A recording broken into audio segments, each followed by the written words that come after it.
Bienvenidos a nuestra segunda clase de poesía hebrea. Y hoy vamos a ver algo muy importante que tiene que ver con el tema de los paralelismos. Hace 8 días, cuando vimos nuestra primera clase, aprendimos que en la poesía hebrea es importante no solamente lo que se dice, el mensaje, sino la forma como se dice.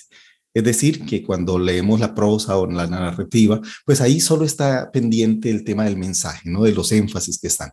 Pero cuando uno mira la poesía hebrea y la manera del pensamiento hebreo, uno ve que aquí también la forma comunica algo, la forma también nos enseña, la forma también muestra ese mensaje que el Señor quiere hablar. Y por eso la poesía es tan rica en imágenes, en matices. Y yo quisiera hoy empezar a hablar de una de las características de esa poesía hebrea, que no solamente está presente en la poesía básica, sino también aún en la forma de ellos hablar, de compartir, de narrar las historias, uno también puede ver poesía. Cuando estudiamos en la clase pasada sobre la diferencia entre la narrativa y la poesía, nos damos cuenta que en la narrativa prima el mensaje. En la poesía también está el mensaje, pero este mensaje también a veces se comunica a través de una forma estética, de una forma que también comunica un mensaje que quiere llamar nuestra atención. Y por eso es importante cuando miramos la poesía ver la forma, ver la estética, ver esos recursos literarios maravillosos que nos enseñan tantas cosas. Una de las formas como los hebreos comunican la parte poética tiene que ver con el paralelismo. Nosotros generalmente nuestra poesía está basada en la rima. Entonces, por ejemplo, tus ojos son dos luceros que alumbran mi basurero o algo así. Entonces, lo que estamos hablando es que las frases se dicen por la rima que tienen. Nuestras canciones, nuestros poemas, muchos están compuestos de mucha rima. La poesía hebrea no necesariamente está basada en la rima, pero sí está basada en algo que se llama el paralelismo. ¿Qué es el paralelismo? El paralelismo consiste en la semejanza de pensamientos que existe entre dos o más líneas de poesía hebrea. Este se presenta cuando dos o más líneas hebreas o versos son de alguna manera semejantes o están relacionados entre sí. Entonces, lo primero que tenemos que aprender es que eso que nosotros llamamos versos, que generalmente es lo que compone nuestras partes poéticas, en hebreo se llaman hemistiquios. Entonces, hemistiquios es lo mismo un verso. Entonces, toda la poesía está dividida en algo que llaman hemistiquios. También se le llaman colon, pero es para mirar los números de esos hemistiquios. Entonces, cuando hay un fragmento poético, puede ser bicolon, tricolon, tetracolon, pentacolon, y lo que está hablando es de cuántos hemistiquios tiene. Entonces, bicolon es 2 hemistiquios, tricolon 3 hemistiquios, tetracolon 4 hemistiquios, pentacolon 5 hemistiquios, y bueno, así sucesivamente. Entonces, la poesía hebrea está basada en algo que se llama paralelismo. Paralelismo es cuando dos cosas, como dice la misma palabra paralelismo, van en paralelo. Y esos paralelos no se llaman versos, sino se llaman hemistiquios. Y puede ser de a dos, de tres, de cuatro, bueno, etcétera. Ahora, ¿cómo podemos notar esos hemistiquios o cómo podemos notar ese paralelismo en la Biblia hebrea? Entonces, el primer paralelismo que uno encuentra es muy sencillo, que es el paralelismo sinónimo. Hay un ejemplo de ello en el Salmo capítulo 9, versículo 8, dice, Él juzgará al mundo con justicia y a los pueblos con rectitud. ¿Y cómo se sabe que es sinónimo? Pues por su nombre lo indica. Significa que vuelve a decir lo mismo, pero con otras palabras, con otros sinónimos. Por ejemplo, el hecho de decir al mundo es lo mismo que a los pueblos, justicia es lo mismo que rectitud. Entonces tú ves aquí un paralelismo básico que se llama sinónimo. Entonces mira que vuelve como a repetir eso y eso significa que es algo poético y eso se llama paralelismo sinónimo porque las dos líneas o los dos hemistiquios, hemistiquio A y hemistiquio B están con sinónimos. Entonces aquí lo podemos ver. El hemistiquio A, él juzgará al mundo con justicia y hemistiquio B y a los pueblos con rectitud. Y mundo y los pueblos es sinónimo, justicia y rectitud son sinónimos. Por tener dos hemistiquios, este lo vamos a llamar bicolon. Entonces, bicolon o un paralelismo bicolon es cuando tiene dos hemistiquios, hemistiquio A y hemistiquio B. Pastor, perdón que lo interrumpa. ¿Qué es lo que significa hemistiquio, perdón?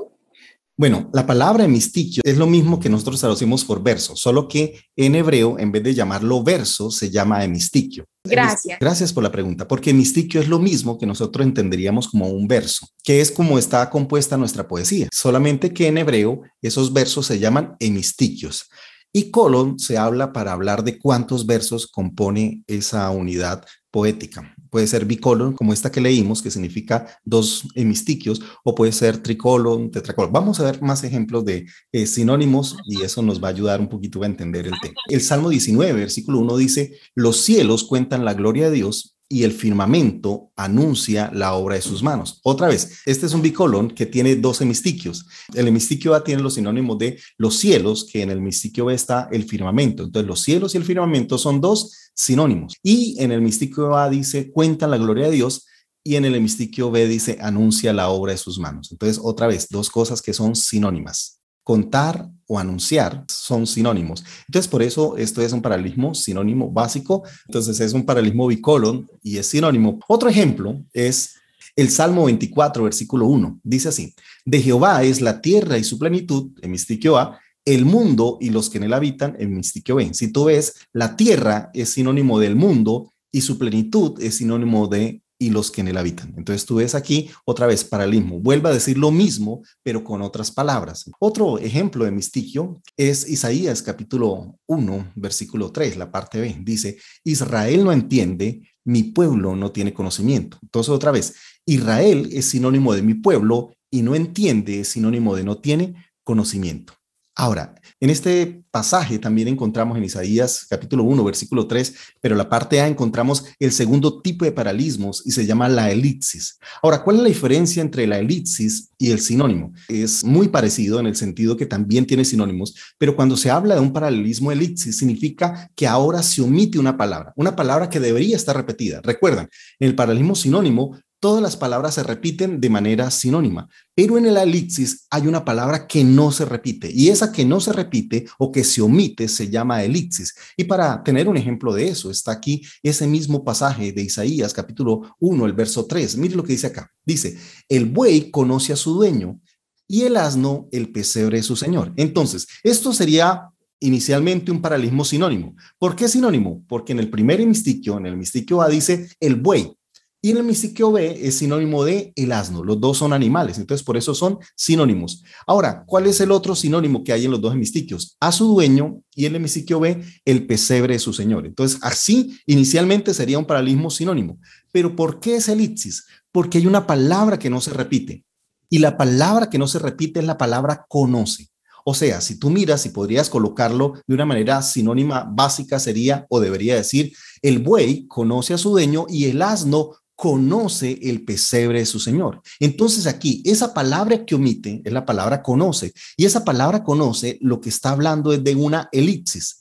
Ahora, lo que vamos a aprender es que cuando en hebreo hay una palabra que se omite, una palabra que debería estar, pero no está, eso se llama elipsis, y esa es la palabra que el poeta o que el Señor, en este caso que es una palabra profética a través de Isaías, es lo que el Señor quiere resaltar. Es más, si tú miras todo el versículo completo de Isaías capítulo 1, versículo 3 completo, diría así, el buey conoce a su dueño y el asno, recuerda que aquí hay una elipsis, el pesebre de su señor. Israel no entiende, mi pueblo no tiene conocimiento. Ahora, uno aquí podría decir que este fragmento poético es básicamente un tetracolon. ¿Por qué? Porque tiene 4 hemistiquios. Tiene el hemistiquio A, del buey conoce a su dueño, B, el asno, el pesebre de su señor, Israel no entiende y mi pueblo no tiene conocimiento. Ahora, mira que la palabra que el Señor está aquí resaltando es la palabra conocimiento. El Señor lo que le está diciendo al pueblo de Israel es, mira, ¿cómo es posible que los animales conozcan a su dueño, que conozcan el lugar donde se alimentan, el pesebre? ¿Y cómo es posible que mi pueblo,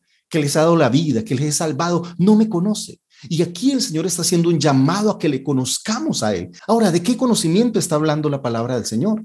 Porque uno diría, el pueblo de Israel conoce a Dios, claro, conoce la ley. Es más, a los 12 años ya conoce toda la ley. Es alguien que te puede citar casi que de memoria la ley del Señor. Pero no está hablando de ese conocimiento, está hablando del conocimiento de intimidad con Dios, está hablando de ese conocimiento de cercanía con Dios, de saber quién es Él, de buscarle a Él, de ese conocimiento de dependencia de Dios.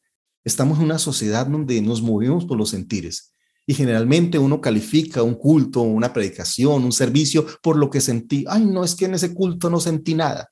Mire, la vida cristiana no se trata de sentir. La vida cristiana se trata de conocer a Dios. El Señor dice ahí en Oseas, mi pueblo pereció porque le faltó conocimiento. Y hay algo que Dios espera en nosotros. No es tanto el tema de cuánto tú sientes, de cuánto te mueves, de cuántas emociones tú manejas, sino de cuánto conoces a Dios. ¿Sabes? Esa es la misma diferencia en el concepto aún de amar. A veces confundimos el amor con pasión. Y la diferencia entre amor y pasión es que la pasión es una pasión que se siente de una manera ignorante. Tú puedes sentir pasión por una persona que no conoces. ¿Cuántos hombres ven a una mujer que no saben ni el nombre, ni la conocen, ni saben que le gusta y siente atracción por ella y pasión por ella? Es más, puede desahogar su pasión de manera íntima. Y uno diría, ¿y cómo es posible? Por alguien que no conoce. Entonces, eso lo llamamos pasión. Pero ¿cuándo es amor? Cuando busca conocer. Es más, la palabra conocer en la Biblia es yadar en hebreo y significa intimidad o relación íntima. Está por lo menos en Génesis capítulo 4, cuando dice, conoció Adán a su mujer. ¿Y qué significa ese conocer? Tuvo intimidad con ella. Entonces, el conocimiento que el Señor está buscando no es solamente un conocimiento intelectual, no es solamente un conocimiento de información, no es solo un conocimiento de añadir conocimiento, sino es un conocimiento de intimidad. Y es lo que el Señor está buscando, porque muchas veces tenemos el conocimiento del pastor, tenemos el conocimiento del aprendizaje o de este mismo estudio bíblico, pero el Señor espera que tengamos un conocimiento personal, íntimo, que estemos en su presencia, que estemos cerca de Él. Mire, una de las cosas que entristecen a veces en nuestra sociedad es que hemos sido adictos por muchos años a los cultos y parecería que nuestra única relación con Dios es la que hacemos en un servicio, cuando el Señor espera que nosotros tengamos una vida íntima con Él. Recuerda lo que Jesús le dijo a los discípulos. Generalmente los fariseos buscan orar en las calles para ser vistos, pero el Señor dice, mire, ¿quieres orar? Entra en tu cuarto, cierra la puerta y ora a tu Padre que está en lo secreto, y tu Padre que te ve en lo secreto te recompensará en público. Otra vez, es el llamado a Dios a que tengamos un conocimiento privado, un conocimiento íntimo, un conocimiento cercano de Dios. Uno puede ver con tristeza cómo hoy la pandemia trajo una crisis de espiritualidad. Muchas personas se enfriaron en su fe. Muchas personas, su fe ha menguado. Y no porque Dios haya cambiado. Es porque, claro, como su fe dependía de su tradición, de su relación con los cultos, pues una vez que no había forma de reunirlos, una vez que tocaba en la casa solos porque no podíamos salir cuando estuvo todo el tiempo de cuarentena, pues muchas personas empezaron a enfriar, porque no tenían una vida privada con Dios, no tenía una vida de conocimiento privado con Dios, solo tenía una relación pública. Y no es porque los cultos sean malos o porque ir a un culto sea malo, no, qué bueno. El apóstol Pablo decía, no deje de congregarse como algunos tienen por costumbre. El tema es cuando yo hago de mi relación con Dios solo eso. Mire, es como una relación de pareja. Hay una parte pública, que son tal vez tomarse la mano, un beso muy sencillo que hacemos en público, pero otra cosa es lo que vivimos en privado. Y esa parte privado es algo que es íntimo. Y lo mismo, una cosa es lo que hacemos en la iglesia, pero otra cosa es lo que hacemos a solas con el Señor, cuando estamos en su intimidad. Yo les digo, mira, mis mejores tiempos con Dios no han sido en un culto. En un culto estoy pensando en cómo dirigir la iglesia, estoy pensando en cómo predicar, y a veces uno está enseñando y la gente está durmiendo o están desenfocados o perdidos y uno lucha por dentro, Señor, dame estrategias, ¿qué digo, qué hago? Y uno está ahí como luchando. Yo termino las 2 reuniones del domingo cansadísimo, como si hubiese corrido el triatlón más grande y más exigente, porque claro, es una lucha espiritual y por dentro uno está luchando, Señor, y Padre, que estas personas puedan estar cerca de ti, Señor, que puedan escuchar tu palabra. En cambio, cuando estoy a solas en mi cuarto o en mi oficina aquí o en mi auto cuando estoy viajando, esos tiempos con Dios son de los más deliciosos. Porque aquí no importa quién me está escuchando, quién me está mirando. Aquí solamente somos Dios y yo. Y ahí abro mi corazón, me desahogo, puedo hablar en lenguas sin reservas, puedo llorar sin preocuparme de quién me está mirando. ¿Saben? Son los momentos más lindos. Y eso es lo que el Señor está diciendo. Mira, mi pueblo no está cerca de mí. Mi pueblo no me busca, mi pueblo no tiene intimidad, mi pueblo ha dejado de tener esa búsqueda privada y personal. Lo único que hace es, como dice la Biblia, este pueblo de labios me honra, mas su corazón está lejos de mí. Entonces el Señor está haciendo un llamado de atención, está diciendo, hoy la iglesia no me conoce, hoy mi pueblo no me conoce. Y así como el Señor le habló al pueblo de Israel, un pueblo que era religioso, un pueblo que tenía muchas prácticas religiosas, pero que no le había conocido, que no había estado en intimidad. Hoy también tenemos personas que conocen mucho de Dios, que saben mucho de Biblia, versículos, predicaciones, canciones, pero que no han estado en intimidad con Dios. Y por eso dice la Biblia que el pueblo es destruido, porque le falta ese conocimiento. Esas personas que no tuvieron esa vida íntima con Dios, pues una pandemia los aleja. Una circunstancia difícil, una crisis económica, social, pues automáticamente los desenfoca, porque nunca tuvieron un encuentro cercano con el Señor. Y por eso el Señor está diciendo, mira, yo quiero invitarles a que me conozcan, a que estén cerca de mí, a que puedan tener esa intimidad conmigo. Y por eso amar a Dios no es ser apasionados. Yo sé que hoy muchos congresos nos dicen apasionados por el Señor, jóvenes apasionados. Mire, la palabra pasión no está en la Biblia. O por lo menos Dios nos invita a que tengamos pasión. Dios nos invita a que lo amemos. El gran mandamiento es amar. Y la diferencia entre amor y pasión es que el amor busca conocer. Tú a esa persona que amas, quieres saber y cómo es él o cómo es ella, en qué lugar se enamoró, a qué dedica el tiempo libre. Bueno, eso es otra canción. Pero es eso, quieres saber información. Quieres saber qué le gusta. Puede pasar horas y horas y horas hablando. Como dos personas que son enamoradas. Quieren hablar lo más posible, ¿no? Como está ahí esa parejita que está haciéndole la visita el muchacho allá en la casa de la chica, muy respetuoso, y está, hable y pregúntele que pregúntele. Y ya después, un poquito romántico, le empieza a decir, es que tú eres la luz de mi vida, es que tú eres la luz de mis ojos, es que tú eres la luz de mi corazón, es que tú eres la luz de mi mundo. Y el suegro un poquito ofuscado y ya viendo que era tarde, dijo, pues ¿sabes qué? Apague la luz y váyase, que ya vamos a dormir. Pero para un novio no le importa y puede pasar horas. Yo no sé si recuerda esa parte de romanticismo que pasaban horas y horas y horas hablando. Y parecería que siempre queda tema porque quiero saber más, quiero conocer más. Una persona que ama a Dios es aquella que quiere conocer más de Él.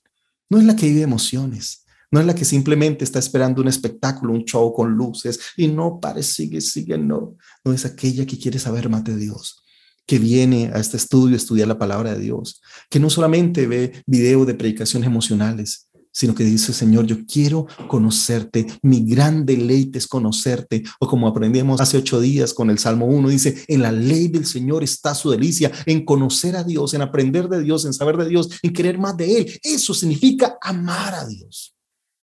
Entonces, apasionados son los que viven momentos de emociones, son los que se emocionan por un concierto, por una linda predicación, una linda administración, pero aquellos que aman realmente al Señor son los que buscan conocerle. Así que yo los felicito a todos mis estudiantes o todos los que están aquí estudiando Biblia, porque esa es una muestra de que aman al Señor. Y como lo aman, quieren saber más de Él. Y como lo aman, quieren aprender más de Él, todo lo más posible. Quieren captar todo el mensaje, no quieren perderse nada, porque están hablando de esa persona que aman, de esa persona que realmente es lo más importante en sus vidas. Entonces aquí uno puede ver que este es si lo podemos llamar para hacer un análisis, este es un paralelismo tetracolon. ¿Por qué tetracolon? Porque tiene 4 hemistiquios. Ahora, no solamente tiene 4, ¿y por qué los une los 4?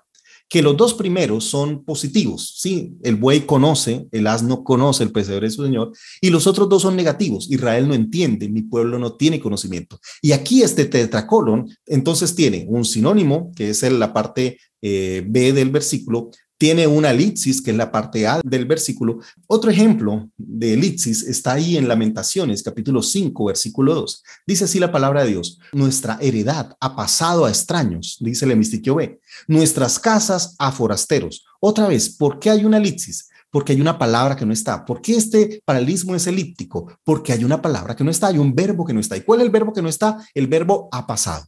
O sea, para que fuera un sinónimo normal, debería decir, nuestra heredad ha pasado a extraños, nuestras casas han pasado a forasteros. Ahora, otro ejemplo de elipsis lo encontramos en el Salmo capítulo 9, versículo 8. Dice así, hemistiquio A, Él juzgará al mundo con justicia, hemistiquio B, y a los pueblos con rectitud. Yo les dije que la base de una elipsis es lo sinónimo. Entonces, aquí uno puede ver la parte sinónima. ¿Cuál es la parte sinónima? Al mundo es lo mismo que a los pueblos. Con justicia es lo mismo que con rectitud, o rectitud es sinónimo de justicia, los pueblos es sinónimo de al mundo. ¿Por qué es elipsis? Porque falta Él juzgará. O sea, esto debería decir, Él juzgará al mundo con justicia y Él juzgará a los pueblos con rectitud. Entonces, en esta elipsis, ¿qué es lo que aquí el salmista quiere resaltar? Que Dios es un Dios de justicia, es un Dios que hace juicios y Él hace juicios con justicia. Que sus sentencias, que Dios es un Dios 100% justo, que todos sus juicios son dados en la justicia. Entonces eso es lo lindo, que podemos descansar en la justicia de Dios y que de esa justicia nada y nadie se escapa. Que Dios no solamente me juzga a mí, sino que juzga a toda la nación, porque Él es el juez de toda la tierra. Entonces, obviamente, aquí lo que se quiere resaltar es todo el tema del Dios haciendo justicia o trayendo justicia. El otro tipo de paralelismo es el antitético o también antónimo. Hay personas que me decían, pastor, ¿dónde está el antónimo? Bueno, antónimo es lo mismo que antitético. ¿Qué significa eso? Cuando hay dos hemistiquios. Recuerde que el primero era sinónimo. Sinónimo es cuando son cosas parecidas, sinónimas. Pero aquí son cosas que son diferentes, que son contraste, y eso se llama antónimo o antitético. Un ejemplo de eso está el Salmo 30, el verso 5, dice, porque solo un instante dura su enojo, pero toda una vida su bondad. Si por la noche hay llanto, por la mañana habrá gritos de alegría. Entonces, otra vez, aquí podemos ver el antitético o el antónimo. ¿Qué significa eso? Es cosas que son contrastes, ya no son sinónimas, sino son antónimos. Por ejemplo, en el primero, en el hemistiquio A dice un instante, el hemistiquio B nos da un antónimo, en vez de decir un instante dice toda una vida, ¿ok? Entonces, en el hemistiquio A me dice dura su enojo y en el hemistiquio B dice su bondad. Entonces, lo contrario al enojo es la bondad. Ahora dice, si por la noche, en el hemistiquio D, en el hemistiquio C dice la noche, el hemistiquio D la mañana. Otra vez, antónimos. Dice, si por la noche hay llanto, por la mañana habrá gritos de alegría. Entonces, esto es lo antónimo. Nos está diciendo que en un instante, solo un breve momento, dura su enojo, pero su bondad, la bondad del Señor dura toda la vida. Si por un momento tendremos lloro, su alegría perdurará. Entonces, por eso es lo lindo de saber que en la mañana, cada mañana, habrán esos gritos de alegría, que después de cada circunstancia difícil, después de cada momento, siempre el Señor cambia nuestra tristeza en alegría, cambia nuestra tristeza en alabanza, en adoración. Sí, por un momento, y a veces pensamos que esta pandemia es eterna. Esto en la historia simplemente es un momento. Usted dirá, pastor, pero ¿cuál momento? Si duró 1 año, 2 años. Bueno, imagínate que dure los 80 años de toda nuestra vida, 80 años viviendo en pandemia, o 70 años sufriendo una pandemia, especialmente los que nacieron en medio de ella. Por favor, ¿qué son 70 años a una eternidad con el Señor? A una eternidad gozando de su presencia. Es nada, es solo un momento, solo fue un instante. A veces creemos que los problemas son eternos, ¿no? No son eternos. El amor de Dios es eterno, la bondad de Dios es eterno, su misericordia es eterno. Los sufrimientos son simplemente temporales. Como decía el apóstol Pedro, vamos a padecer un poquito de tiempo, pero disfrutaremos de una eterna, gloriosa presencia de Dios. Entonces, ¿qué es esto que sufrimos acá? Así me digas que son 70 años. Bueno, ¿qué son 70 años en comparación con toda una eternidad en la presencia de Dios? Por eso Dios cambia nuestra tristeza en alegría. Entonces, a veces, cuando pensamos en la perspectiva de Dios, cualquier sufrimiento es temporal. Si la pandemia dura 1, 2, 3 años, solamente es un corto espacio de tiempo frente a la eternidad de Dios, frente a lo que Dios tiene para nosotros, frente a su gozo, frente a su amor, frente a su paz, que es eterna. Hay otros ejemplos de paralelismo antitético o antónimo. Y otro es Proverbios capítulo 3, verso 35. Bueno, Proverbios está lleno de paralelismos antitéticos, está lleno de contrastes. Por ejemplo, capítulo 3, verso 35 dice, los sabios son dignos de honra, pero los necios solo merecen la deshonra. Otra vez, antónimo o antitético. ¿Por qué? Porque necio, que es lo que dice el hemistiquio B, es lo opuesto o lo contrario o lo antónimo, y la deshonra es antónimo de la honra. Entonces, esto es básicamente un paralelismo antitético o antónimo, porque ya estos dos hemistiquios no los une lo sinónimo, sino los une el hecho de que son antónimos el uno del otro. Y eso lo vemos mucho en el libro maravilloso de Proverbios. A propósito, dentro de 8 días vamos a hablar de cómo mirar los proverbios, cómo estudiarlos, cómo aprender de ellos. Otro ejemplo es Proverbios capítulo 2, verso 21 y 22. Dice, porque los rectos habitarán la tierra y los perfectos permanecerán en ella, mas los impíos serán cortados de la tierra y los prevaricadores serán de ella desarraigados. Ahora, esto es interesante, porque aquí vamos a encontrar dos paralelismos unidos. O sea, si tú miras, los dos primeros, el A y el B, son sinónimos. ¿Por qué son sinónimos? Porque dice, porque los rectos habitarán en la tierra. ¿Eso es lo mismo o es sinónimo de decir, y los perfectos permanecerán en ella? Si tú miras, aquí son sinónimos. Recto es sinónimo de perfectos.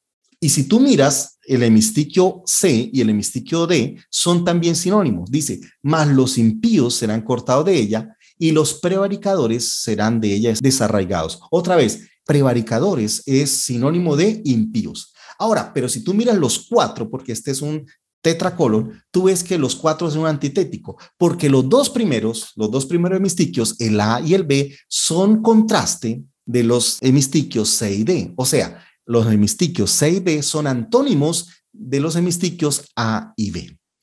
Entonces, tú ves que aquí hay no un bicolon, sino un tetracolon. ¿Por qué? Porque son dos hemistiquios parecidos, sinónimos, en contraste con otros dos hemistiquios, pero que son todo lo opuesto a los dos primeros. Entonces es sinónimo el A y el B y es sinónimo el C y el D, pero los cuatro son antitéticos. Otro tipo de paralelismo es el paralelismo sintético. ¿Y qué es el paralelismo sintético? Es cuando el segundo hemistiquio completa el anterior. Por ejemplo, Salmo 14:1 dice el necio en su corazón, y hemistiquio B, no hay Dios. Otro es el Salmo 94, el versículo 11, dice, Jehová conoce el pensamiento de los hombres, hemistiquio B, que son vanidad. Entonces este es uno muy sencillo que se llama el sintético. Significa que el segundo hemistiquio completa la idea del primero. Otro tipo de paralelismo se llama la endiadis. Aquí este es interesante porque la endiadis lo que los une no son sinónimos nada más. Por ejemplo, si yo les digo Caín, ¿usted en qué piensa? ¿Qué estaría relacionado con Caín? ¿Qué otro personaje? Personaje, pues Abel. Abel. Tú siempre dices Caín y Abel. Si yo te digo Adán, ¿en qué piensas?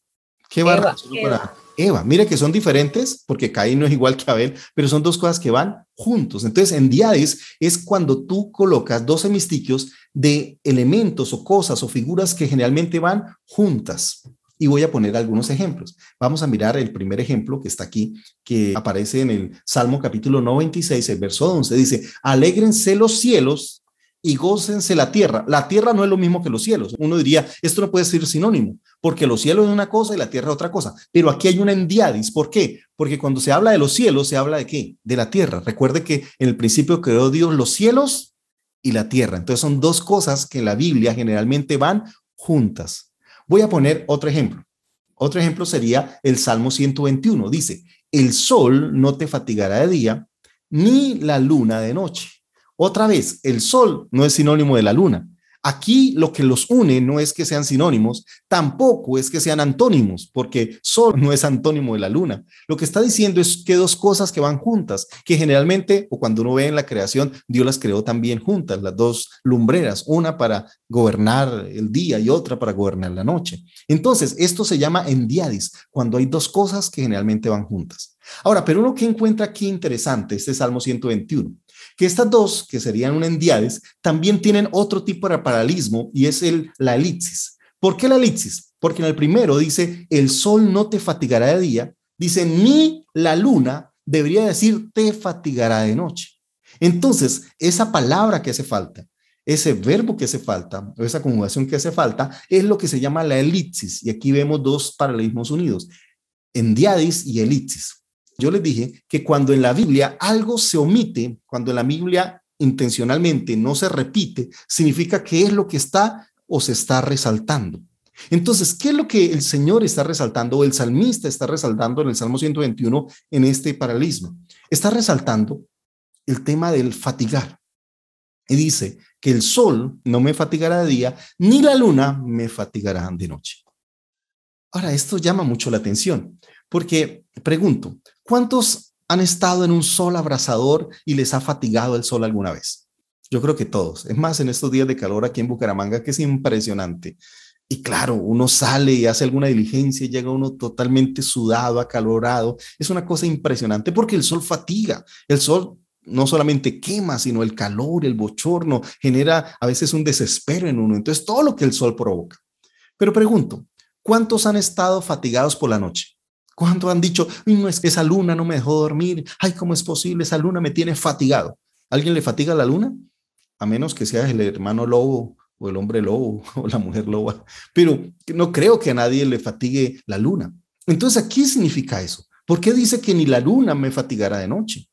¿A qué hace referencia? Y lo que nos está diciendo es que Dios es la respuesta a nuestros problemas reales. ¿Cuáles son los problemas reales como el sol? Las circunstancias, a veces nuestras crisis económicas, nuestras crisis de salud, nuestras crisis aún de relaciones. Y no son imaginarias, no es que, hermano, así concéntrese y diga, hambre, así como los Hare Krishna. No, olvídese, los problemas no son reales. Tú no puedes decir, ese recibo que llegó de la luz o del agua o del servicio público, ignórelo, eso no existe. Piense más allá de eso, que sea más allá de la realidad temporal, ¿no? Es una metafísica ahí, para ponerle un poquito de filosofía. No, si tú ignoras ese recibo, créame, te van a cambiar de apellido. Ya no vas a ser apellido Sanabria, Zambrano, Bustamante, va a ser apellido Cortes. Cortes de agua, cortes de luz, cortes de teléfono, porque no es ignorar el problema. Hay problemas que son reales. Claro, yo tengo problemas reales en el trabajo, yo también tengo problemas reales en todas las circunstancias de la vida. Y qué bueno saber que Dios es mi garantía, que Dios es la salvación a mis problemas reales, pero también es la solución a mis problemas imaginarios. Hay muchos de nuestros temores que son imaginarios. Hay gente que le tiene temor a la oscuridad. Pregunto, ¿a cuántas personas las ha matado la oscuridad? Ay, no, es que la oscuridad me golpeó y mira, me dejó todo vuelto nada. No. Pero hay personas que no salen porque está oscuro. ¡Ay, qué miedo! De pronto se aparezca un fantasma, de pronto se aparezca no sé qué. Hay gente que le tiene miedo a la oscuridad. Otros le tienen miedo al mañana. Y entonces, claro, no hacen nada porque yo no sé mañana si estaremos juntos, si se acaba el mundo. Pero a veces estamos más pendientes de cosas que no han llegado. Ay, de pronto me echan. Ay, no, de pronto pasa esto, de cosas que no han pasado. Son simplemente imaginarias. ¿Cuántas veces no nos hemos colocado fantasma? Es más, hay personas que tienen enfermedades que son psicosomáticas, que ellos mismos se la han creado, que son así como hipocondríacos, que se crean sus propias enfermedades, que generan esos tipos de malestar y el cuerpo reacciona a ello, que no tienen un origen real, que sencillamente son imaginarios, ya sea por estrés, por ansiedad, por angustia, por temor, por miedo. Y tu cuerpo empieza a reaccionar, tu cuerpo empieza a no funcionar adecuadamente. Y físicamente te pueden hacer exámenes, estás perfectamente bien, pero te estás imaginando. Es como los problemas emocionales cuando uno tiene una relación conflictiva con alguien. Otra vez uno se genera el problema, uno se genera la angustia, uno se genera el drama y mínimo está pensando y ni lo ha dicho ni lo ha pensado, pero uno ya está sufriendo por cosas que ni están pasando. Lo mismo. Qué bueno saber que Dios no dice, bueno, yo solo resuelvo problemas reales. Si son imaginarios, resuélvalo usted solo. No, qué bueno. Que Dios no solamente nos guarda de un sol que fatiga, sino también nos guarda de esos problemas imaginarios, de esos que nos creamos nosotros solitos, de esos que nosotros solitos, sin que nadie nos diga, siempre nos vemos enfrentados a ellos. Qué bueno saber que Dios está ahí para salvarnos, para rescatarnos, para decirnos yo estoy contigo, no temas ni desmayes, porque yo soy tu Dios, siempre te ayudaré, siempre te sustentaré. No importa si es un sol real o si es una luna que tú imaginas que te fatiga. Así que ese es un salmo maravilloso y qué lindo hablarlo todo, pero aquí solo hablaré este versículo, pero es un salmo de confianza en el Señor. Otro ejemplo de Endiadis, y este es un poco antitético también. Dice Proverbios capítulo 10, verso 1, dice, el hijo sabio alegra al padre, pero el hijo necio es tristeza de su madre. Entonces, un antitético básico diría que sabio es lo contrario a necio y alegría es lo contrario a tristeza, pero padre no es lo contrario de madre. O sea, son dos cosas que van juntas. Y aquí uno puede encontrar esto muy seguido también en el libro de Proverbios. Ahora, no es que padre sea lo contrario. ¿Qué significa eso? Que un hijo sabio va a ser alegría tanto el papá como la mamá. No es que cuando el hijo es sabio solo se alegra el padre y cuando el hijo es necio solo se entristece la madre. No, no está diciendo eso. Recuerde, aquí la figura es endiadis. ¿Qué significa eso? Que van juntas. No es la una o la otra. No son contrastes, que van juntas. ¿Y qué significa juntas? Así como yo les dije del sol y la luna, ese Dios que responde a tu problema real o imaginario. Otra vez, un hijo sabio va a ser alegría tanto del papá como la mamá. Y un hijo necio va a ser tristeza del papá y de la mamá. No es que del uno y del otro no. No, los dos van a sentir tristeza si se porta mal o si es necio y alegría si este hijo es un hijo sabio, si anda conforme al temor de Dios, si anda conforme a la palabra de Dios. Entonces, por eso, al interpretar este texto, tenemos que tener en cuenta la figura, porque ya les dije, la figura, la forma, también comunica un mensaje. Otro elemento que podemos encontrar aquí es, miren lo que dice acá, Isaías capítulo 1, el verso 10. Yo les dije que los paralelismos no solamente son en la parte poética, en toda la Biblia tú puedes ver paralelismos. Y aquí en esta profecía, en Isaías 1, verso 10, miren lo que dice acá. Dice, príncipe de Sodoma, oíd la palabra de Jehová. Escuchad la ley de nuestro Dios, pueblo de Gomorra. Otra vez, ¿por qué es endiadis? Porque son dos cosas que van juntas. Cuando yo te digo Sodoma, ¿en qué piensas también? ¿Qué va junto con Sodoma? Gomorra. ¿Recuerdan? Sodoma y Gomorra. 2 pueblos que el Señor destruyó por el pecado tan impresionante. Y ahí estaba Lot y cómo Dios salvó a Lot a través de la oración de intercesión de Abraham. Pero siempre que se nos habla del castigo de Dios, pensamos en Sodoma y Gomorra. Y por eso, ¿qué los une? Estos 2 hemistiquios los une esa endiadis, porque Sodoma siempre irá con Gomorra. Ahora, pero aquí también vemos otro tipo de paralelismo, que es el que vamos a ver más adelante, y se llama el quiasmo. ¿Qué es quiasmo? Quiasmo es muy sencillo. Quiasmo es cuando 2 ideas cambian de orden. Es cuando se altera el orden de 2 cosas, 2 elementos o 2 principios, se cambia el orden. Eso se llama quiasmo. Y vamos a poner un ejemplo para que sea más fácil de entender. Hay un pasaje que dice, porque el que se enaltece será humillado y el que se humilla será enaltecido. Tú ves que aquí está cambiado ¿qué? El orden. ¿Sí? Entonces empieza diciendo enaltece y después humillado, y dice la Biblia, y el que se humilla será enaltecido. Eso se llama una figura quiásmica. ¿Ok? Se llama el quiasmo. Otro ejemplo de quiasmo es el Salmo 84, verso 8. Dice, Jehová de los ejércitos, oye mi oración, escucha, Dios de Jacob. Aquí podemos ver un quiasmo. Es más, no solo hay un quiasmo, también hay otra figura. Aquí vemos 2 tipos de paralelismo. Una es el quiasmo. ¿Por qué quiasmo? Porque empieza diciendo, Jehová Dios de los ejércitos, hemistiquio A, oye mi oración, hemistico B, escucha sería B', porque tiene que ver con oye. Escucha y oye son sinónimos. Dios de Jacob es sinónimo ¿de qué? De Dios de los ejércitos. Entonces mira cómo cambia el orden. Pero aquí, además de quiasmo, que significa cambiar el orden, también encontramos otro tipo de paralelismo. ¿Cuál sería el otro tipo de paralelismo? ¿Alguien sabe? Uno que ya hemos visto. ¿No es la elipsis? La elipsis. ¿Y Porque cuál falta sería mi la palabra oración. que hace falta? Mi oración. Mi oración, gracias. Mira, aquí lo ponemos más grande. Dice, Jehová, Dios de los ejércitos, oye mi oración. Escucha, ¿qué es lo que falta? Mi oración, Dios de Jacob. ¿Y por qué es quiasmo? Mira el orden. Dios de los ejércitos es igual que Dios de Jacob. O oye es igual que escucha, o escucha es sinónimo de oye. ¿Qué es lo que faltó? La palabra mi oración. Entonces, ¿qué es lo que está resaltando aquí el salmista? Su oración.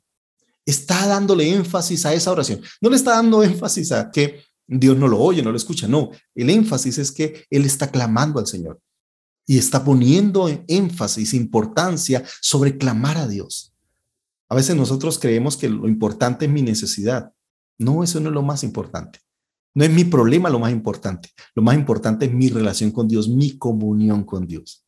Y aquí el salmista está colocando en énfasis, en relieve, lo importante en medio de las crisis, en medio de las dificultades, orar a Dios. Como decía el apóstol Pablo, por nada estéis afanosos, ahí en la carta a los Filipenses, sino sean conocidas delante de Dios vuestras peticiones. Y me encanta eso porque cuando nos invita a orar, nos está diciendo, mira, cuando tú miras el problema, te llenan de angustia, te llenas de afán.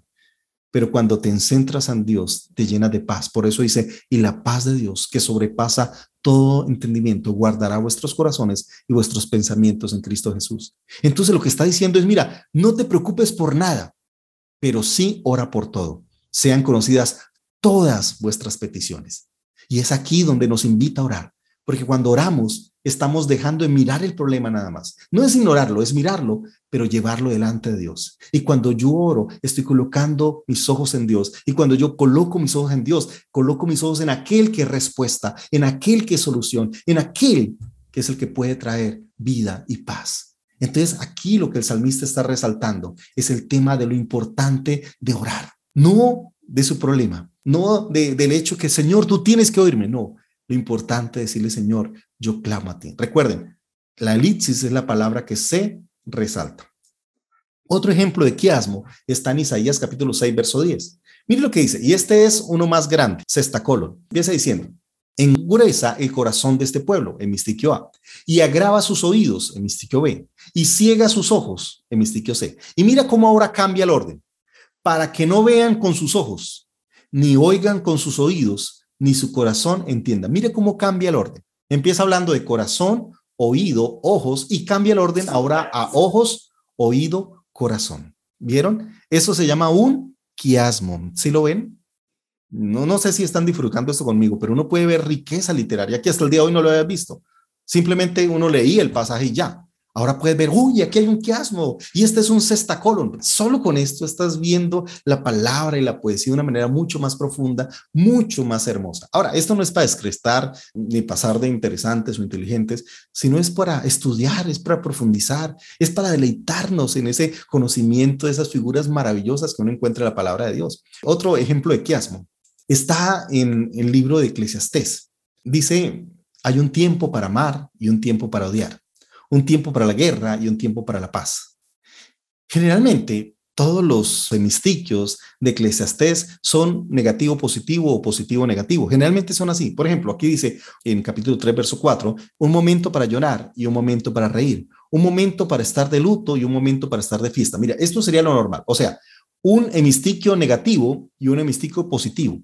Y aquí otra vez, uno negativo, uno positivo. Pero aquí cambia. Cuando tú ves este hemistiquio, estos 4 hemistiquios, tú ves que están unidos. Dice, un tiempo para amar. ¿Y amar es qué? Positivo. Un tiempo para odiar y odiar es negativo. Un tiempo para la guerra y la guerra es negativo. Y un tiempo para la paz y es positivo. Y aquí tú puedes ver ¿qué? Un quiasmo. Ahora, ¿qué significa eso? No está diciendo aquí Eclesiastés, la palabra de Dios, que Dios no está dando licencia para odiar. Ay, pastor, este es el tiempo de odiar, porque la Biblia dice, hay tiempo de amar y tiempo de odiar, y yo estoy odiando a ese desgraciado, así que tengo derecho para odiarlo, porque la Biblia me dice que hay que odiar a esos de la izquierda, que hay que odiar a esos de la derecha, que hay que odiar a Uribe, hay que odiar a Petro. No, eso no está diciendo la palabra. No es que está justificando mis odios, porque también entonces uno diría, hay tiempo para la guerra y hay tiempo para la paz. Y entonces uno diría, entonces Dios está diciendo que, claro, es tiempo de pelear, es tiempo de darnos puño que después nos arreglamos. No está diciendo eso. Es más, la palabra del Señor nos muestra es que Dios es un Dios de amor y en lo que depende de vosotros, estad en paz con todos.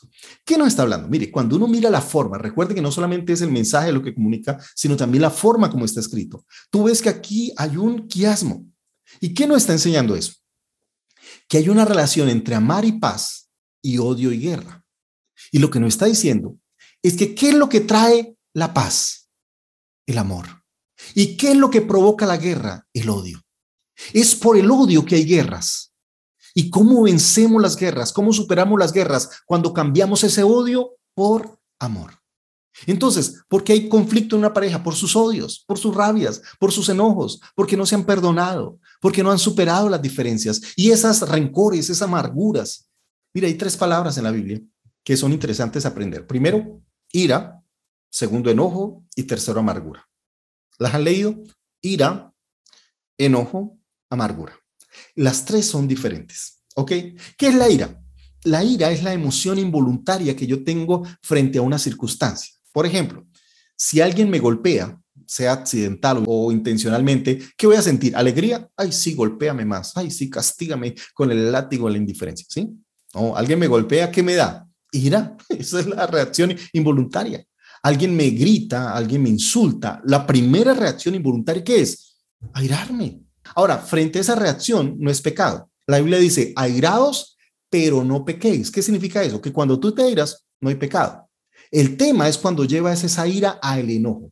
¿Y qué es el enojo? Mientras la ira es la reacción involuntaria, el enojo es la reacción o el sentimiento voluntario de mantener esa ira.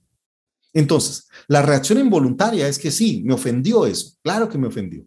Pero ¿cuándo se vuelve enojo? Cuando yo mantengo la ofensa, cuando me mantengo en la ofensa, cuando reacciona esa ofensa, cuando no solamente reacciono. Por eso Jesús dijo, oíste que fue dicho, no mataréis y el que matare será culpable de juicio. Pero yo digo, cualquiera que se enoje, mire que no dice se aire, se enoje contra su hermano será culpable de juicio.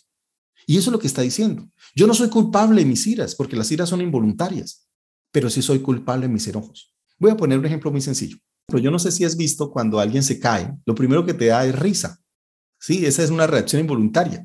Y todos nos reímos. Alguien cae, la primera reacción es reírnos. Es la primera. Después uno va y lo ayuda. ¿Qué le pasó? Pero la primera reacción es reírse. Una cosa es reírnos, eso es involuntario. Y otra cosa es burlarnos de alguien. Burlarnos es algo voluntario. Es cuando yo entonces cuento la historia de los demás. Mire, burlémonos de él. Se cayó ayer, ay, se resbaló. Eso ya es burla. Y eso sí hace sentir mal a la otra persona. Entonces hay diferencia entre reír y burlarme. Burlarme, reír es una reacción involuntaria. Algo me causó mucha gracia. Pero la burla es una reacción voluntaria, con el ánimo de ofender, con el ánimo de desprestigiar a alguien, de hacerlo sentir mal. Por eso me burlo de él. ¿Vieron la diferencia? Entonces es la diferencia entre la ira y el enojo. La ira es involuntaria, el enojo es totalmente voluntario. Es cuando yo voluntariamente quiero mantener ese mismo sentimiento, esa actitud equivocada. Ahora, ¿y cuándo es amargura? Amargura es cuando yo mantengo ese enojo por mucho tiempo. Cuando pasan semanas, cuando pasan meses, cuando pasan años, ya deja de ser enojo y se me vuelve, como dice la Biblia, una raíz de amargura. Y esa raíz de amargura, dice la Biblia, me estorba para alcanzar la gracia de Dios. Y en segundo lugar, contamina a otras personas, esas personas amargadas, que parece que se bañaran con limón, que de que se levantan, que están trayendo amargura. Hay gente que todo el tiempo está haciendo sentir mal a los demás. ¿Se ha encontrado con personas así? Que tienen actitudes terribles, que tienen expresiones, que tienen malos comportamientos. Y uno dice, ¿pero cómo les fluye eso? Y uno pensaría, ¿yo qué le hice? No, gente amargada, pobrecita. Es la suma de muchos enojos que no ha superado. Si tuviera un corazón lindo, es como los niños. Yo no sé si han visto los niños. Los niños tienen un corazón puro y ellos se encuentran con sus amiguitos y pueden haber peleado y a los 5 minutos están jugando otra vez. No tienen ningún recuerdo de amargura, de enojo.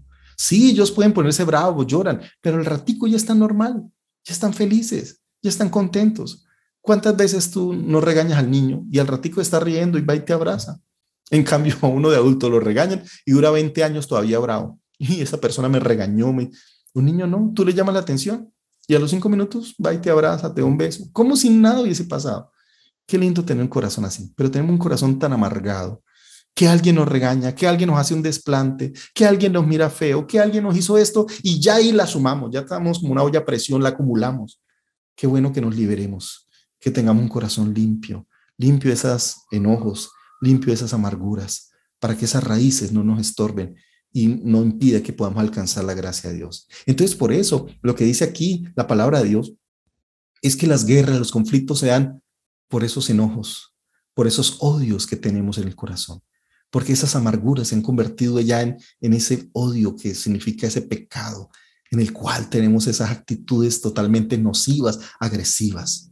Entonces, por eso lo que nos invita la Biblia no es para acolitar las guerras, sino para decir, el odio siempre trae la guerra, pero el amor siempre traerá la paz. Es un mensaje súper hermoso.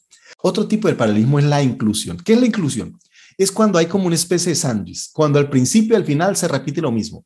Un ejemplo de esto es el Salmo 27, verso 14, dice, espera en Jehová, esfuérzate y aliéntese tu corazón. Sí, espera en Jehová. Entonces tú ves que espera en Jehová y espera en Jehová son lo mismo. ¿Qué es lo diferente? Lo que está a la mitad. Y eso se llama la inclusión.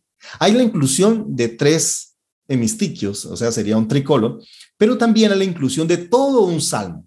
Y un ejemplo es el Salmo capítulo 8.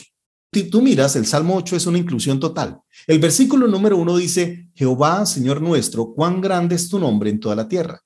Y el último versículo del Salmo 8 vuelve y repite lo mismo, Jehová, Señor nuestro, cuán grande es tu nombre en toda la tierra. Tú ves aquí una inclusión. Este es todo un salmo que nos muestra una inclusión maravillosa. Y otro tipo de paralelismo, pero este es el paralelismo que se llama concéntrico. ¿Qué es paralelismo concéntrico? Bueno, esto es parecido al quiasmo. Recuerden que el quiasmo es cuando se cambia el orden. Pero ¿cuál es la diferencia entre quiasmo y concéntrico? El quiasmo, ya les dije, es cuando el orden es todo lo contrario. Pero quiasmo es cuando en la mitad hay uno que es diferente. Cuando hay un centro. Entonces, cuando ese quiasmo tiene un centro, se llama paralelismo concéntrico. Y voy a poner un ejemplo muy interesante que está en la Biblia. Yo sé que como digo, el concéntrico es el más difícil de analizar, es el más difícil de ver. Yo quisiera quedarme a mirar todos los concéntricos en la Biblia, pero sería otra materia, otro curso. Pero voy a poner un ejemplo justamente de un libro que se llama Lamentaciones.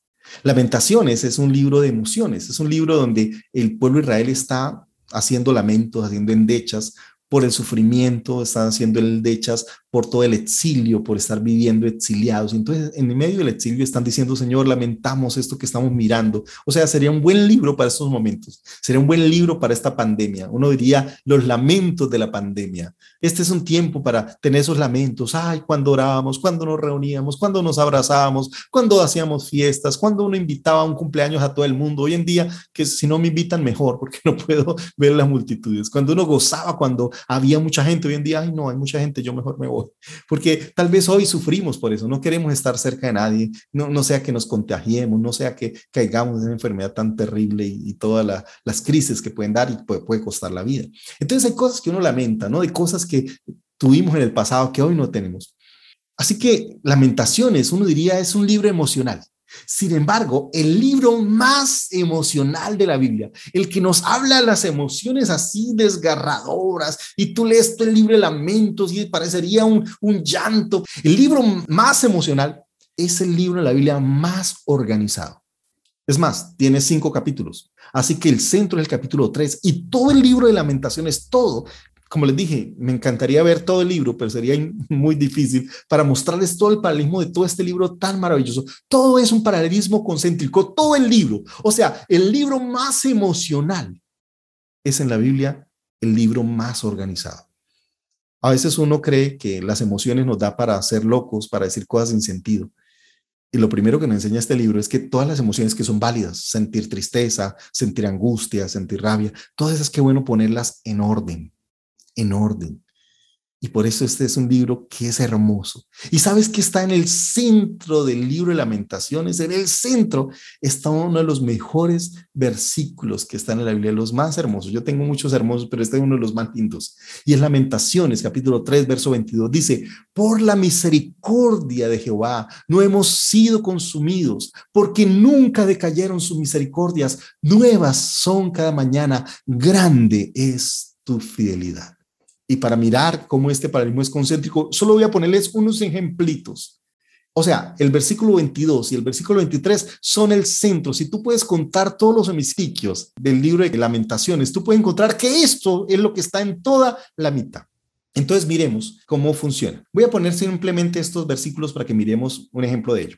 Entonces voy a poner desde el 20 al 25, pero como digo, es todo el libro, solo que voy a tomar este fragmento para que nos quede claro. Verso 20 dice, lo tendré aún en memoria, porque mi alma está batida dentro de mí. Esto recapacitaré en mi corazón, por lo tanto esperaré. Por la misericordia de Jehová no hemos sido consumidos, porque nunca decayeron sus misericordias, nuevas son cada mañana, grande es tu fidelidad. Mi porción es Jehová, dijo mi alma, por tanto en él esperaré. Bueno es Jehová a los que en él esperan, al alma que le busca. Entonces, si tú miras, aquí vemos un paralelismo concéntrico. Yo les dije, la base de un paralelismo concéntrico es el quiasmo. ¿Qué significa quiasmo? Que cambia el orden. Si tú miras los dos extremos, el verso 20 y el verso 25, son parecidos. ¿Por qué? Los dos mencionan la palabra alma. Dice, lo tendré aún en memoria porque mi alma está batida dentro de mí. Y tú dices, bueno, Jehová, los que en él esperan, el alma que le busca. Otra vez, el tema del alma. Aquí el alma que está batida y aquí habla del alma que le está buscando. El verso 21 es también sinónimo o por el mismo paralelo con el versículo 24. Dice, esto recapacitaré en mi corazón, por lo tanto esperaré. El verso 24 dice, mi porción en Jehová, dijo mi alma, por lo tanto en él esperaré. Otra vez, mira cómo se repite el esperar en Dios y el esperar en él. Y otra vez, aquí dice en mi corazón y aquí dijo mi alma. Otra vez, ahí no puede ver el paralelo. Ahora, ¿qué es lo que está en el centro? Esto, verso 22 y 23. Por la misericordia de Jehová no hemos sido consumidos, porque nunca decayeron sus misericordias. Nuevas son cada mañana, grande es tu fidelidad. Mire, ¿cuál es el mensaje detrás de este libro? Que hay momentos difíciles en la vida. Hay momentos como los que estamos pasando, donde nuestra salud se ha visto afectada, donde nuestra economía se ha visto afectada, donde hemos perdido personas valiosas.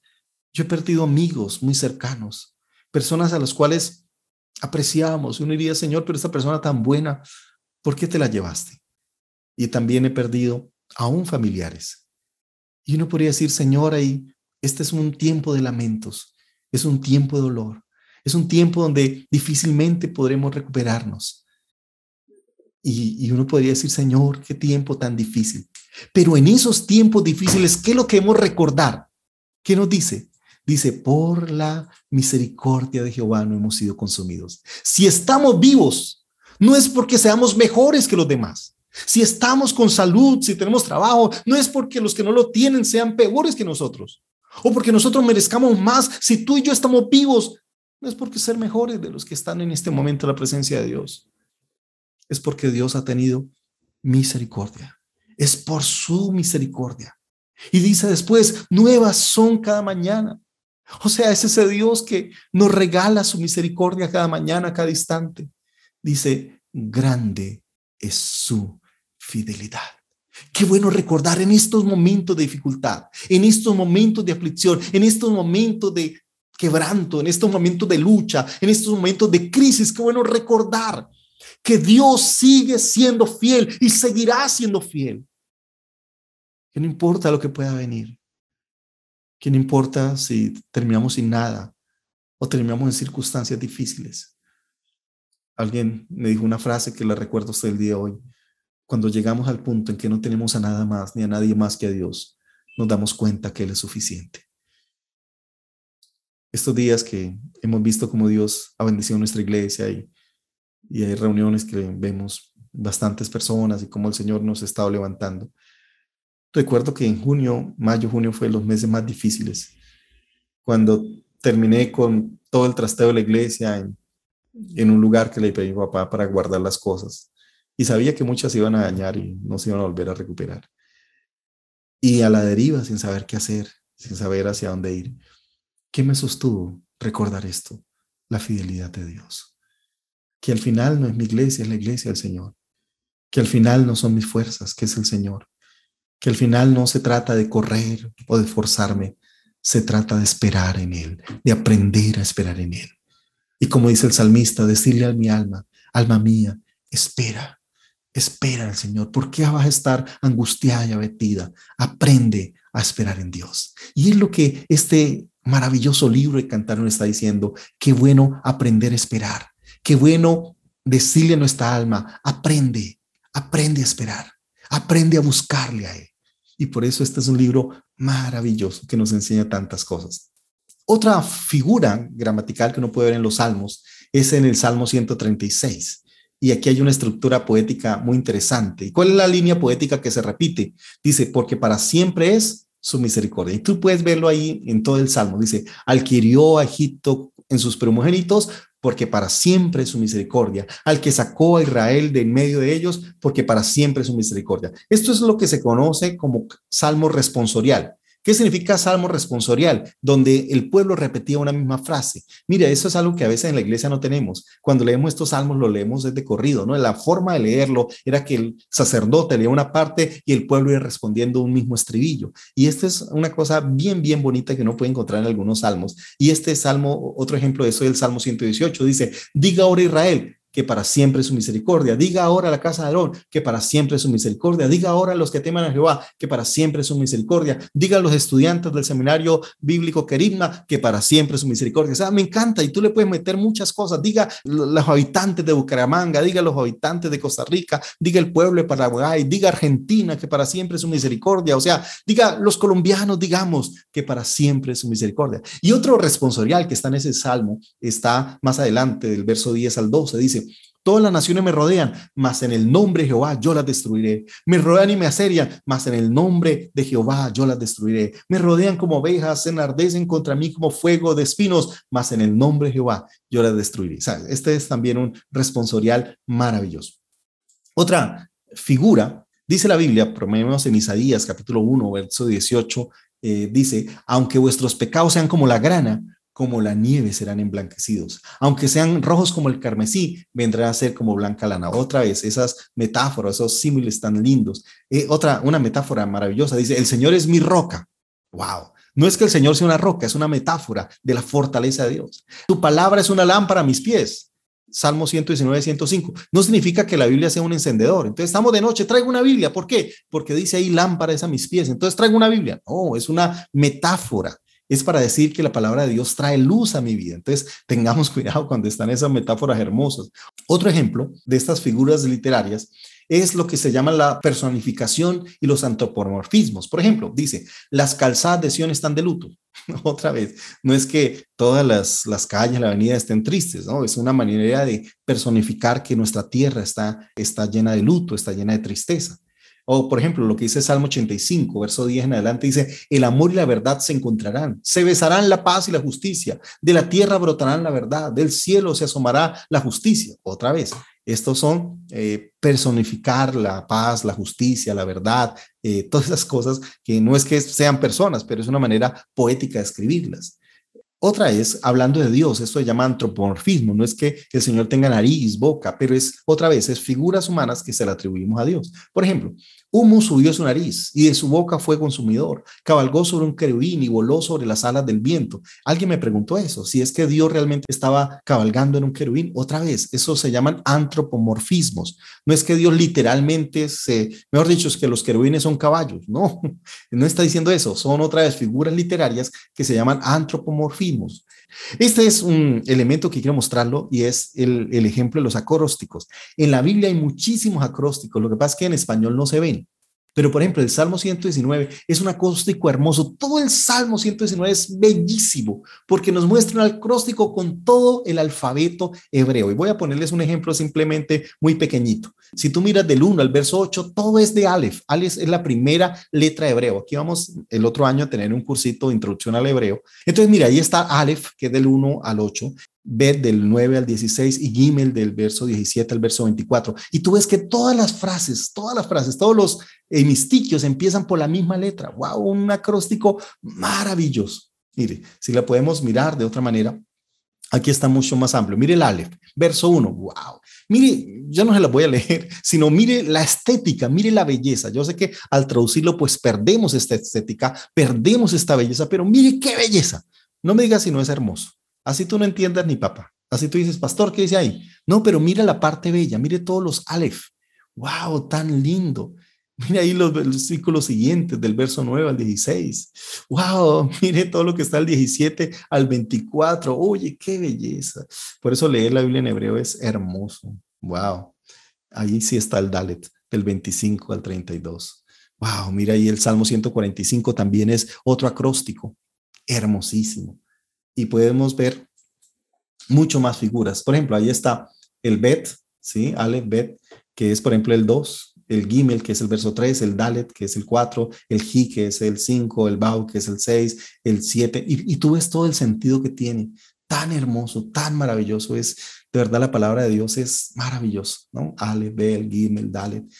O sea, wow, es una belleza. Definitivamente la palabra de Dios es hermosísima, hermosísima. Yo no sé si pueden disfrutarla, pero como digo, en español no la disfrutamos porque claro, no tiene todas esas figuras literarias como se ven, pero cuando las vemos, todas estas de Aleph, y lee el Salmo 119, verá que tiene tanto sentido y todo eso es hablando de la palabra del Señor.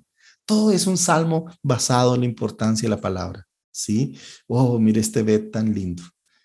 Este Gimel, este Dalet, wow, es hermoso, hermoso. No, es una belleza. No, la palabra, créame que es tan lindo. Hay cosas que tal vez nosotros, por las traducciones, por el idioma, no estamos disfrutando. Y creo que la palabra de Dios es una palabra para disfrutar. Por eso, ¿quiénes son los que aman a Dios? No solamente son los que están esperando un culto emotivo. No solamente son los que están esperando un gran predicador para que le mueva las emociones. Aquellos que aman a Dios son los que se deleitan. Dicen, la ley del Señor está su delicia y en ella meditan de día y de noche. Qué lindo saber que la palabra es una palabra para deleitarse. Yo sé que hoy admiramos los grandes poetas latinoamericanos, los grandes poetas de la historia, y qué lindos poemas, pero ninguno de ellos no le da ni por los talones a las bellezas que encontramos en la palabra de Dios. La poesía que está en la palabra no es una poesía que ofende. Sí, es cierto, hoy tenemos poesía erótica, romántica. En la Biblia también hay erótica, que es el libro Cantar de los Cantares. Pero es un erotismo sano, es puro, santo. Porque hoy cuando hablamos aún del cuerpo, de la intimidad, lo hacemos con morbosidad, lo hacemos con suciedad. Y las metáforas y los símiles que utilizamos para aún el cuerpo son símiles de degradación, del animal más horrible. Con eso lo comparamos. De las palabras que escucharlas son grotescas. ¿Sabes? Cuando Cantar de los Cantares compara el cuerpo, lo hace con cosas lindas, ternuras, como tus ojos son dos palomas, o sea, de cosas tiernas, puras, limpias. Entonces estamos en una sociedad que ha pervertido lo hermoso, que ha pervertido lo bello. Y a veces estamos admirando la belleza estética de los poetas seculares. Pero ¿por qué no estudiar los poetas que vienen de parte del Señor? ¿Por qué no estudiar la poesía? Yo le animo para que estudie los salmos, para que encuentre la belleza, para que puedas deleitarte en ellos y decir, Señor, mire, qué bello. Puede ser que no lo entienda, puede ser que obviamente no pueda traducir en hebreo tan fácil, pero el solo hecho de verlo, el solo hecho de contemplar, el solo hecho de mirar, que definitivamente son poemas inspirados por el Señor. Estos escritores fueron inspirados por Dios y sacaron los mejores poemas que la humanidad puede alguna vez escribir. Poemas que traen consolación, poemas que traen esperanza, proverbios que edifican nuestra vida, pensamientos como el libro de Job que fortalecen nuestra fe. Qué bueno saber que la palabra es lámpara a nuestros pies, que es lumbrera a nuestro camino, que es la mayor de las delicias, como decía el salmista, que son como la miel más dulce, más deliciosa, como el oro más refinado. Entonces la invitación es a deleitarnos en la palabra, y no solamente deleitarnos, compartirla y enseñarle a otros esta belleza. ¿Cuántas personas menosprecian la palabra? ¿Cuántas personas la tienen ahí guardada, almacenada, ahí guardando polvo, abierta en el Salmo 91, que ni siquiera la entienden, que la usan más como talismán para supuestamente alejar espíritus, en vez de deleitarse en ella, ver ese salmo tan hermoso y entender lo que realmente significa, no volverlo como algo simplemente fetichista o sencillamente usarlo como un talismán de buena suerte. No, la palabra es para deleitarnos, para vivirla, para aprender de ella, para tomar de ella consejo, para ser inspirados, para permitir que esa palabra nos alimente. Como decía el apóstol Pedro, Señor, ¿a quién iremos si solo tú tienes palabra de vida eterna? Por eso quiero animarles para que siempre nos deleitemos en la palabra, para que la aprovechemos, para que la degustemos, para que nos enamoremos cada día más de la palabra del Señor. Yo llevo leyéndola desde que aprendí a leer y a escribir. Mi primer libro fue la Biblia, a la edad de 5 años cuando aprendí a leer, y hasta el día de hoy sigue siendo la palabra, porque no hay otro mejor alimento, no hay otra mejor delicia, no hay otro mejor manjar que el que viene de su palabra. Así que muchas gracias por esta clase. Dios les bendiga.